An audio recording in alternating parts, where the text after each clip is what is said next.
Hi hello friends, welcome back to my channel. ನೀವಿನ್ನೂ ಹೊಸದಾಗಿ channel ನೋಡ್ತೀರಿ, ಈ ಕೂಡಲೇ ಸಬ್ಸ್ಕ್ರೈಬ್ ಆಗಿ ವಿಡಿಯೋಗೊಂದು ಲೈಕ್ ಕೊಟ್ಟು ಸಪೋರ್ಟ್ ಮಾಡಿ.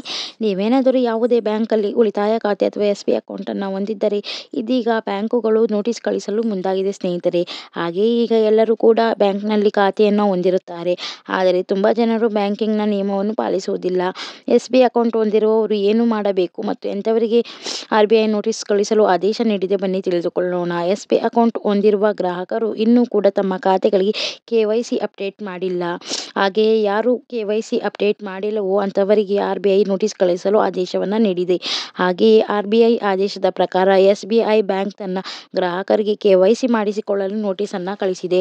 ನೀವೇನಾದರೂ ನೋಟಿಸ್ ಪಡೆದಿದ್ದರೆ ಈ ಕೂಡಲೇ ಆಧಾರ್ ಕಾರ್ಡ್, ಪಾನ್ ಕಾರ್ಡ್ ಮತ್ತು ನಿಮ್ಮ ಮೊಬೈಲ್ ಸಂಖ್ಯೆಯನ್ನು ನೀಡಿ KYC ಅಪ್ಡೇಟ್ ಮಾಡಿಕೊಳ್ಳಿ. ನೀವೇನಾದರೂ ಅಪ್ಡೇಟ್ ಮಾಡಿಲ್ಲವಾದರೆ ನಿಮ್ಮ ಖಾತೆಯನ್ನು ಬ್ಯಾಂಕ್ ನಿಷ್ಕ್ರಿಯಗೊಳಿಸುತ್ತದೆ. ನಿಮ್ಮ ಖಾತೆ ಲಾಕ್ ಆದರೆ ಯಾವುದೇ ರೀತಿಯ ಹಣಕಾಸಿನ ವಹಿವಾಟುಗಳನ್ನು ನೀವು ಮಾಡಲು ಸಾಧ್ಯವಿಲ್ಲ. ಇದು ಕೊನೆಯ ದಿನಾಂಕವು ಬಂದು ಜೂನ್ 30ರ ಒಳಗೆ ನಿಮ್ಮ ಖಾತೆಗೆ KYC ಮಾಡಲು ಕೊನೆಯ ದಿನಾಂಕವಾಗಿದೆ. ಜೂನ್ 30ರ ಒಳಗೆ ಖಾತೆಗೆ KYC ಅಪ್ಡೇಟ್ ಆಗಿಲ್ಲವಾದರೆ ನಿಮ್ಮ ಖಾತೆಯು ಲಾಕ್ ಆಗುತ್ತದೆ. ಹಾಗೂ ನೀವೇನಾದರೂ ಬ್ಯಾಂಕ್ಗೆ ಭೇಟಿ ನೀಡಲು ಆಗದೇ ಇದ್ದರೆ ಆನ್ಲೈನ್ ಮೂಲಕ ನೀವು ನಿಮ್ಮ ಖಾತೆಯನ್ನು ಅಪ್ಡೇಟ್ ಮಾಡಿಕೊಳ್ಳಬಹುದು. Thanks for watching.